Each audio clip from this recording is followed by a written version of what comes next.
Students, good morning. तो बेटे आज हम शुरू कर रहे हैं हमारा next chapter, that is dimensional analysis. जो लास्ट टॉपिक हमने किया था प्रैक्टिकल यूनिट्स ऑफ मेजरमेंट, उसके बाद हमारा नेक्स्ट चैप्टर है आज, दैट इज डायमेंशनल एनालिसिस। तो ये चैप्टर जो है आप लोगों के लिए इंपॉर्टेंट है। इस चैप्टर का यूज जब तक आप पढ़ते रहोगे तब तक होता रहेगा, क्योंकि डायमेंशनल फॉर्मूले इसके अंदर आएंगे जो आपको लॉन्ग टाइम तक आपके यूज में रहेंगे, आप उनको लॉन्ग टाइम तक यूज करते रहोगे। तो सबसे पहले हम इस चैप्टर में पढ़ेंगे what are dimensions, what is dimensional formula, what is dimensional equation, various type of constants and variables. तो सबसे पहले हम शुरू करते हैं व्हाट आर डायमेंशंस। डायमेंशंस क्या होती है बेटे? Dimensions are the powers which are raised to the fundamental physical units और fundamental physical quantities to represent derived physical quantities. किसी भी फिजिकल क्वांटिटी को ड्राइव करने के लिए हम फंडामेंटल यूनिट्स या फंडामेंटल फिजिकल क्वांटिटीज के ऊपर जो पावर्स रेज कर देते हैं, those powers are called dimensions. जैसे यहां पे भी लिखा हुआ है dimensions are the powers which are raised to the unit of fundamental quantities और physical fundamental quantities to represent the derived physical quantities. किसी भी फिजिकल क्वांटिटी को ड्राइव करना है हमने, तो फिजिकल क्वांटिटी को हम ड्राइव कर सकते हैं with the help of fundamental quantities, और फंडामेंटल क्वांटिटीज के ऊपर जो पावर्स हम रेज कर देते हैं, those powers are called dimensions. जैसे हम बात करते हैं वॉल्यूम। अब वॉल्यूम जो है वो ड्राइव्ड फिजिकल क्वांटिटी है, पर वॉल्यूम को हमने ड्राइव कैसे किया? With the help of length, breadth and height. अब लेंथ, ब्रेड्थ और हाइट ये तीनों ही एक तरह की लेंथ है।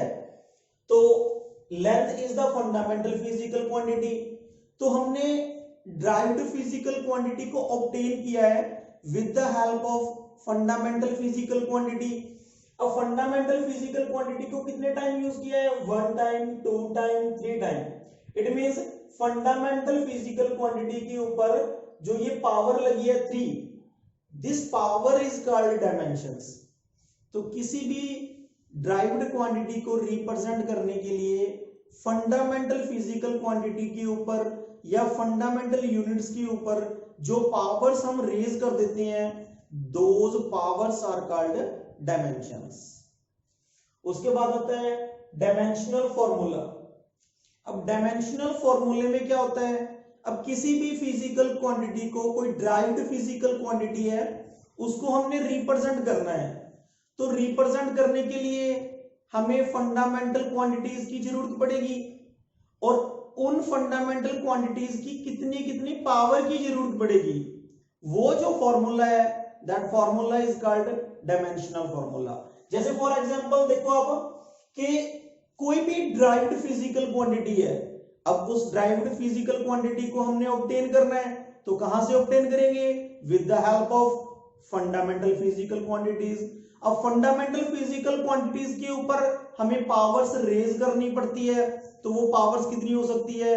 वो डिपेंड करता है कि हमारे पास ड्राइव्ड क्वांटिटी कौन सी है। तो यहां पे हम बात करेंगे कि डायमेंशनल फॉर्मूला क्या होता है। Dimensional formula is the expression which shows which fundamental physical quantities and with what powers are used to represent derived physical quantity। तो किसी भी ड्राइव्ड फिजिकल क्वांटिटी को रिप्रेजेंट करने के लिए कौन कौन सी फंडामेंटल क्वांटिटीज का यूज हो रहा है और उनकी कितनी कितनी पावर का यूज हो रहा है। तो ये जो एक्सप्रेशन है, इसके बारे में जो एक्सप्रेशन हमें बताती है, that expression is called dimensional formula. जैसे एग्जांपल के तौर पे हमने दिया है, कोई वेलोसिटी है, देखो अब वेलोसिटी को रिप्रेजेंट करने के लिए, velocity is the derived physical quantity. अब हमने उसको रिप्रेजेंट करना है, तो रिप्रेजेंट करने के लिए हमें फंडामेंटल क्वांटिटीज की जरूरत पड़ेगी। कौन कौन सी fundamental quantity? Mass, length and time. अब ये फंडामेंटल क्वांटिटीज की हमें जरूरत है। अब साथ में ये भी देखना है कि इनकी कितनी कितनी पावर की जरूरत है। तो मास की पावर की हमें कितनी जरूरत है? 0। लेंथ की पावर कितनी होनी चाहिए? 1। और टाइम की पावर कितनी होनी चाहिए? -1। तो you know very well, velocity is equal to distance upon time. Distance is a fundamental physical quantity, time is the fundamental physical quantity, और velocity is the derived physical quantity. तो हमने velocity को derive कर लिया length upon time से। अब length की कितनी पावर है? 1। टाइम की कितनी पावर है? -1। इसमें मास नहीं है तो मास की पावर कितनी हो जाएगी? 0। तो यहां से हमारे पास आ गया वेलोसिटी को अगर हमने रिप्रेजेंट करना है तो हमें m की पावर 0 की जरूरत है, l की पावर 1 की जरूरत है और t की पावर -1 की जरूरत है। तो this is a dimensional formula. ये हमें क्या बता रहा है? कौन कौन सी फंडामेंटल फिजिकल क्वांटिटी की जरूरत पड़ रही है और उनकी कितनी कितनी पावर की जरूरत पड़ रही है। तो इस एक्सप्रेशन, ये जो एक्सप्रेशन है, this expression is called dimensional formula. अब इसके बाद हम बात करते हैं डायमेंशनल इक्वेशन की। जब भी हम किसी फिजिकल क्वांटिटी को, कोई ड्राइव्ड फिजिकल क्वांटिटी है, उस ड्राइव्ड फिजिकल क्वांटिटी को उसके डायमेंशनल फॉर्मूले के इक्वेट कर दें, डायमेंशनल फॉर्मूले को उसकी फिजिकल क्वांटिटी के इक्वेट कर दिया हमने, तो जो एक्सप्रेशन हमारे पास बनेगी that expression is called dimensional equation. So when a physical quantity is equated to its dimensional formula, then resulting expression obtained is called dimensional equation. जैसे हमने यहाँ पे force is a derived physical quantity और force का formula होता है m⁻1, l⁻1, t⁻⁻²। पर हमने क्या किया है, यहाँ पे ड्राइव्ड फिजिकल क्वांटिटी को उसके डायमेंशनल फॉर्मूले के इक्वेट कर दिया, दोनों को इक्वल रख दिया, then this expression is called dimensional equation. Similarly जैसे वेलोसिटी है, अब वेलोसिटी को उसके डायमेंशनल फॉर्मूले के इक्वेट कर दिया हमने, उसके इक्वल रख दिया है, तो जो ये एक्सप्रेशन बन गई हमारे पास, this expression is called dimensional equation. तो जब भी हम किसी ड्राइव्ड फिजिकल क्वांटिटी या फंडामेंटल फिजिकल क्वांटिटी को उसके डायमेंशनल फॉर्मूले के इक्वल रख देते हैं, then that expression is called dimensional equation. उसके बाद हमारे पास नेक्स्ट टॉपिक आता है different type of constant and variables. देखो बेटे, दो तरह के कांस्टेंट होते हैं और दो तरह के वेरिएबल होते हैं अकॉर्डिंग टू डायमेंशनल एनालिसिस। तो डायमेंशनल एनालिसिस के अकॉर्डिंग देखते हैं हम कि कौन से दो तरह के कांस्टेंट होते हैं और कौन से दो तरह के वेरिएबल होते हैं। तो सबसे पहले आता है डायमेंशनल कांस्टेंट। देखो नाम से ही पता चल जाता है डायमेंशनल कांस्टेंट। डायमेंशनल है, इट मींस उनका डायमेंशनल फॉर्मूला होगा, और कांस्टेंट है, इसका मतलब उनकी वैल्यू कांस्टेंट रहेगी। तो are those quantities whose values remains constant, जिनकी वैल्यू तो कांस्टेंट रहती है but they possesses dimensional formula, पर उनका डायमेंशनल फॉर्मूला होता है। तो are those physical quantities which has constant value but they possesses dimensional formula, जिनका डायमेंशनल फॉर्मूला तो होता है पर उनकी वैल्यू कांस्टेंट रहती है। जैसे for example velocity of light in vacuum. अब लाइट की जो वेलोसिटी होती है वैक्यूम में, दैट रिमेन्स कांस्टेंट 3 × 10⁸8, वो कांस्टेंट है पर इसका फॉर्मूला होता है, it means this is a dimensional constant. इसी तरह ग्रेविटेशनल कांस्टेंट हमने फर्स्ट चैप्टर में पढ़ा था, यूनिवर्सल ग्रेविटेशनल कांस्टेंट के बारे में। उसकी वैल्यू कांस्टेंट होती है 6.67 × 10⁻11, पर उसका डायमेंशनल फॉर्मूला होता है, it means this is a dimensional constant. तो डायमेंशनल कांस्टेंट वो हो गए जिनका डायमेंशनल फॉर्मूला तो होता है बट उनकी वैल्यू कांस्टेंट रहती है। सेकंड टाइप है डायमेंशनल वेरिएबल।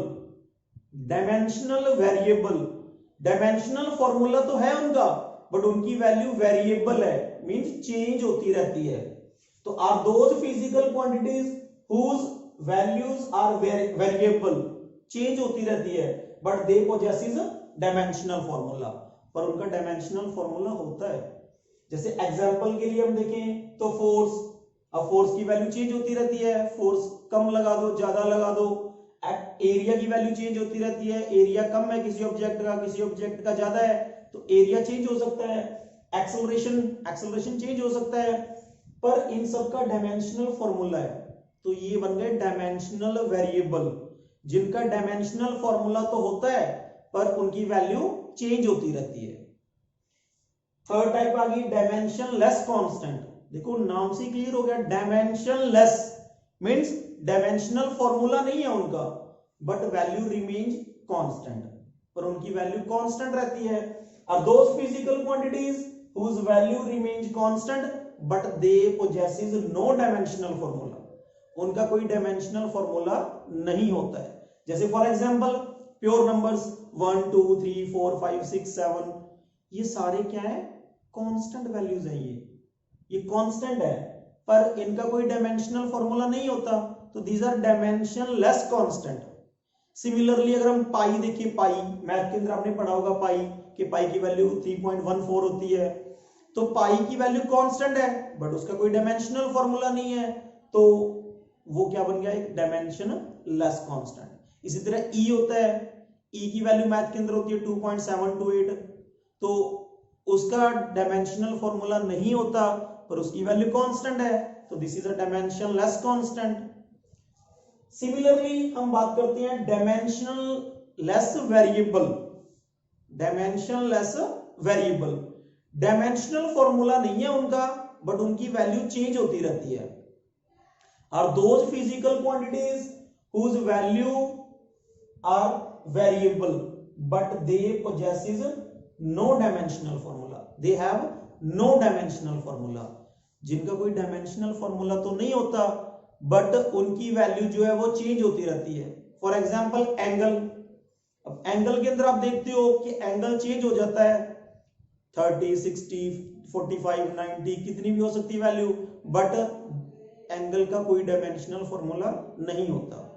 सिमिलरली आपकी जो टेबल दी हुई है, डायमेंशनल फॉर्मूले की एक टेबल दी हुई है आपकी बुक में, आपने उसको रीड भी करना है, उसको लर्न भी करना है, क्योंकि डायमेंशनल फॉर्मूलाज की आपको जरूरत पड़ेगी, तो आपने उनको लर्न कर लेना है। तो उसके अंदर आप एक देखोगे, एक क्वांटिटी आएगी वहां पे स्ट्रेन। अब स्ट्रेन की जो वैल्यू है वो चेंज होती रहती है, स्ट्रेन कम भी हो गया, स्ट्रेन ज्यादा हो गया, बट स्ट्रेन की कोई यूनिट नहीं होती, उसका कोई डायमेंशनल फॉर्मूला नहीं होता, तो strain is a dimension less variable. इसी तरह स्पेसिफिक ग्रेविटी है, स्पेसिफिक ग्रेविटी के अंदर अगर हम देखेंगे तो स्पेसिफिक ग्रेविटी में भी क्या होगा कि उसका कोई डायमेंशनल फॉर्मूला नहीं होता बट उसकी वैल्यू चेंज होती रहती है, तो specific gravity is also dimension less variable. तो आज हमने जो पढ़ा dimensions, dimensional formula, dimensional equation, different type of constant and variables, ये जो टॉपिक हमने किए हैं, ये जो डेफिनेशंस हमने किए हैं, ये आप लोगों को समझ में आ गई होगी। अगर इससे रिलेटेड आपका कोई क्वेश्चन हो, अगर कोई पॉइंट आप लोगों को ना समझ में लगा हो, तो आप मेरे से पूछ सकते हैं। Thank you.